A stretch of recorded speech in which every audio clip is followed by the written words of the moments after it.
Hi, and welcome to another chapter in the Lost Years of Merlin series. This is book 2 called The 7 Songs of Merlin, and we are on chapter 15.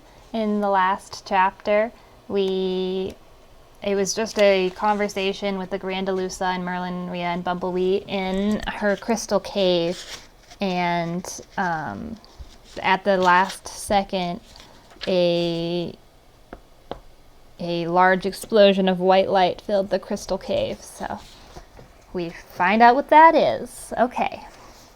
Chapter 15, Changing. We found ourselves sitting on a grassy field at the edge of a sheer cliff that dropped straight to the sea.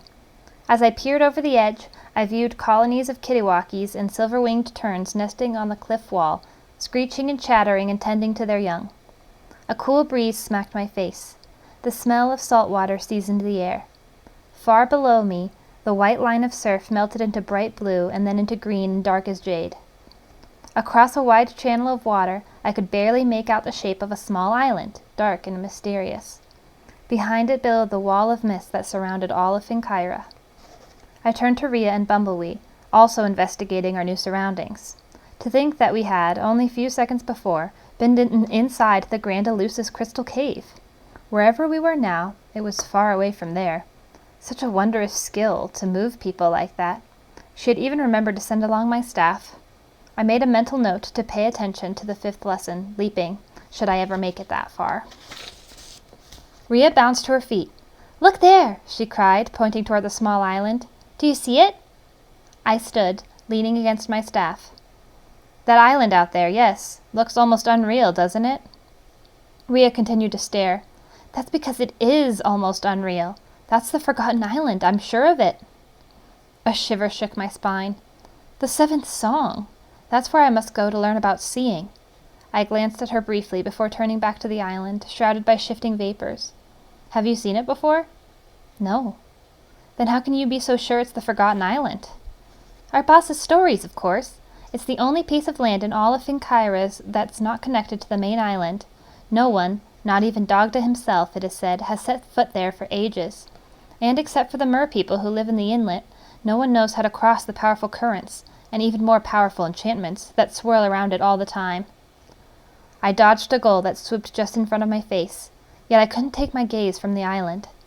Sounds like people aren't supposed to go there. My stomach churned uneasily, for whatever reason. She sighed, still watching the island herself. "Some people believe it has something to do with how Finkyrans lost their wings long ago." "Too true, too true, too true," intoned Bumblebee as he walked mopily toward us, jangling with every step. "That was the saddest moment in the whole sorry history of our people." Was it possible that the dour jester knew how the wings were lost? I felt suddenly hopeful. "Do you know how it happened?" His long face swung toward me.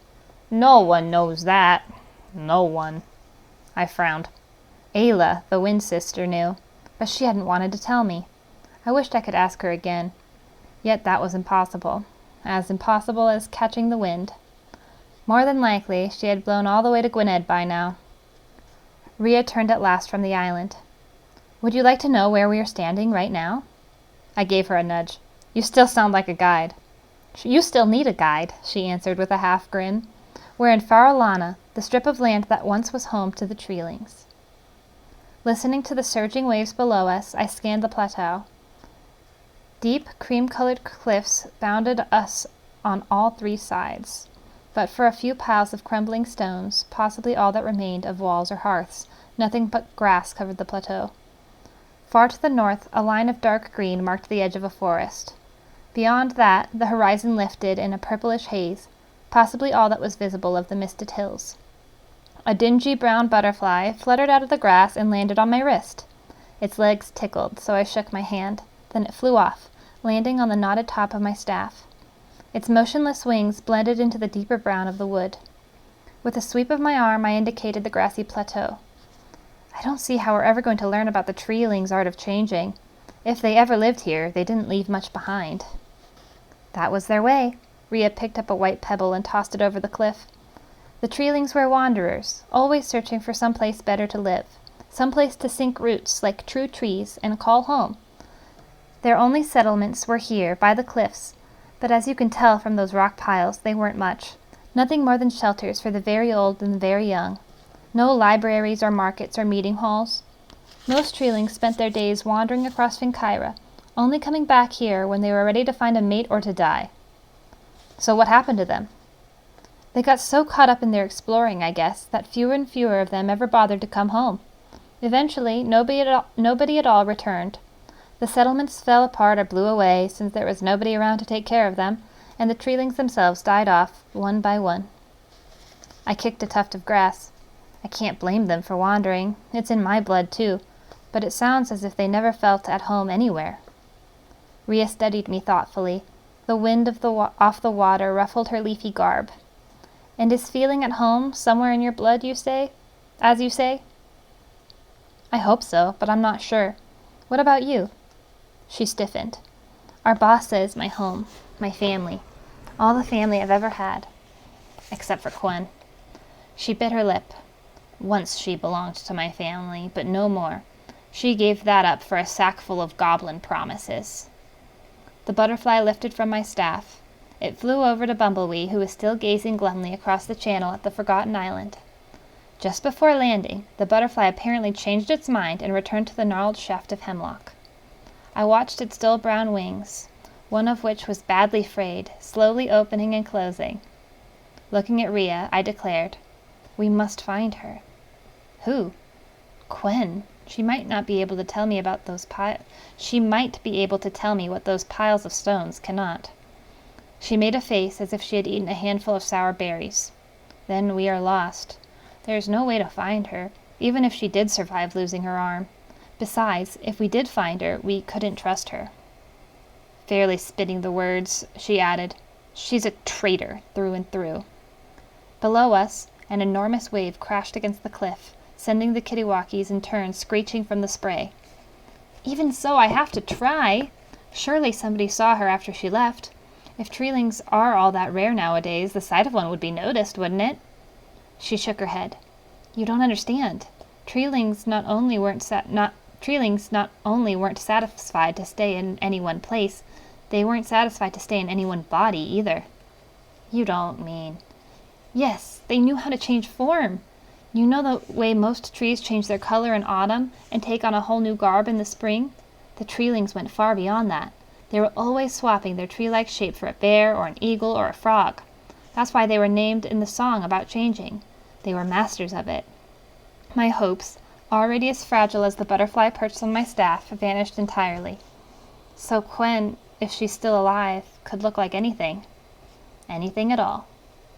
Bumblebee, sensing my despair, spoke up. "I could sing you a song if you like. Something light and cheery."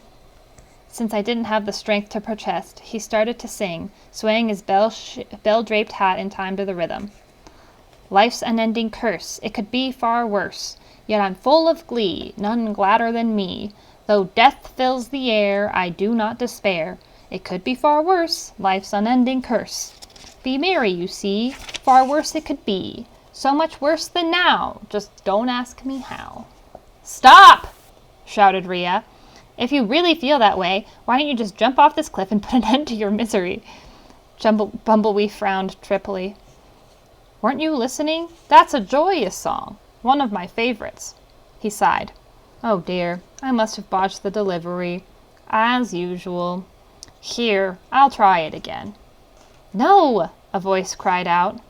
But the voice did not belong to Rhea, nor to me. It belonged to the butterfly. With a frantic fluttering, the tiny creature left its perch, rose into the air, and started spinning downward. Just before it hit the grass, a loud crack split the air. The butterfly vanished. In its place stood a slim, gnarled figure, part tree and part woman. Her hair, as rough as straw, fell over the bark-like skin of her face, framing two dark eyes the shape of teardrops. A brown robe encircled her, covering her body down to her broad, knobby feet that resembled roots. Only one arm protruded from the robe, its hand wearing a silver ring on the smallest of 6 fingers. The sweet scent of apple blossoms clung to her, in stark contrast to the sour expression on her face. Rhea stood as stiff as a dead branch. Quen. Yes, whispered the treeling, her voice rustling like dry grass. It is Quen, the same Quen who took care of you as a baby and nursed you through many a sickness. And who tried to give me to the goblins. Quen's lone hand ran through her ragged hair. That wasn't my desire. They promised they would not harm you. You should have known they would lie. No one can trust a warrior goblin. She stared at the twisted figure. Now no one can trust you. Don't you see I know that? A kittiwaki landed on the grass nearby and started tugging on some strands with its beak. Though the bird pulled vigorously, the grass wouldn't budge. Watch this, said Quen, taking a small step closer. In her most gentle voice, she asked, If I tried to help you build your nest, good bird, would you let me? The kittiwaki screeched and flapped its wings angrily at her. Only after carrying on for some time did it finally settle down and return to work, still watching Quen warily with one eye. Sadly, the treeling turned back to Rhea. You see, this is my punishment. You deserve it, every bit. I am miserable, totally miserable. I thought things could go no worse. Then suddenly you appeared. She aimed a knobby finger at Bumblebee. With this voice of doom. The jester raised his head hopefully. Perhaps you prefer riddles? I know a terrific one about bells. No! Shrieked the treeling. Please, Rhea, I am so full of remorse. Won't you forgive me? She crossed her leaf-covered arms. Never. I felt a strange pang. The word never rang in my ears like a heavy door slammed and barred. To my own surprise, a feeling of sympathy rose inside of me. Certainly, Quen had done some terrible things, something she regretted. But hadn't I also done things I deeply regretted? I stepped closer to Rhea, lowering my voice. It's hard, I know, but yet maybe you should forgive her. She stared at me coldly. How can I? The same way my mother forgave me after what I did to her. At that instant, Ellen's parting words came back to me. The butterfly can change from a mere worm to a most beautiful creature of all, and the soul, my son, can do the same. I bit my lower lip. Quen did something awful, to be sure, but she deserves another chance, Rhea. Why? Because, well, she could change. All of us, all living things, have the potential to change. Suddenly, my staff flashed with bright blue light. The wooden shaft sizzled as if it were burning. A split second later, both the light and the sound disappeared. As I twirled my staff in my hand, I found a marking, as blue as the sky at dusk, engraved upon the shaft. It was in the shape of a butterfly. I knew, in that moment, that Tuatha's spirit still touched my staff, and that somehow I had discovered the soul of changing. Hesitantly, Rhea stretched her hand toward the treeling. Quen, her slender eyes glistening, took it in her own. For a moment they regarded each other in silence. Finally, the treeling turned to me. Is there any way I can thank you? Seeing you two like this is thanks enough. Are you sure there is nothing I can do? Not unless you know the power of leaping, I replied. We must now go to the Lake of the Face, far to the north. 10 days' walk, moaned Bumblebee. No, more like 12. No, make it 14. Quen's teardrop eyes probed me. I don't know the skill of leaping, but the skill of changing may be useful to you. Rhea caught her breath. Oh, Quen, if we could only swim like fish! It would save you several days. I jumped. Is it really possible? A crooked grin spread over Quen's face as she wiggled her bony fingers at Bumblebee. You, voice of doom, will go first. No, he pleaded, backing away. You wouldn't. You couldn't. Flipna, slipna, hanaway, swish, intoned Quen.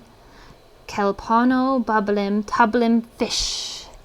All of a sudden, Bumblebee halted, realizing that he had almost backed up almost to the edge of the cliff. He looked down at the crashing surf, his eyes wide with fright, his sleeves flapping in the wind. He looked back at Quinn, and his eyes grew wider still. "Please," he stammered. "I hate fish. So slimy and very wet all over. Crack!" An ungainly fish, with enormous eyes and quadruple chins under its downturned mouth, flopped helplessly on the grass before finally plunging over the cliff. Yet I found it hard to laugh, for I knew I would be next.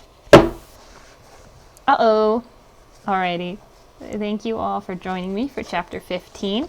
Tomorrow we will read Chapter 16, called Liquid Thrill. Have a good night.